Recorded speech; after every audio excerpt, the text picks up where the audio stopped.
Hi, in today's tutorial, I'm going to show you how to add a table of contents on the Google Docs website. So first of course, all you need to do just go and open whatever browser you're going to use to follow this tutorial steps with. So of course, here in my case, I'm actually using Brave, but of course, in your case, you could use any other browser, it could be possibly working for you.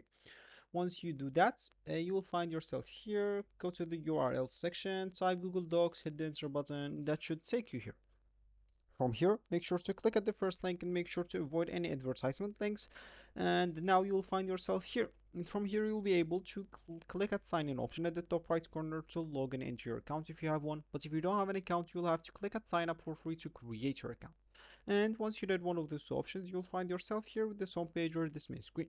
And of course, from here, you'll be able to create a new document, blank documents, or just choose some of their templates here, which is actually provided for free by Google Docs, or you can just go and open some of recent documents, which I have here empty already.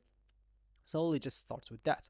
So here, if you want to insert a table of contents, you'd like to have some hidden first. So let's use an example. You're doing a presentation, and let's just add here like definition and maybe causes, and let's just add some solutions as an example. And let's say as an example, that will be our presentation. Of course, you will have more details here. So all you need to do is just go here and select this first one. Make sure to go here to this normal text, click on it and click as hidden one. Of course, do the same for others. You can even choose hidden 2 or hidden 3 if you have your hidden inside the first heading. So let me just do that.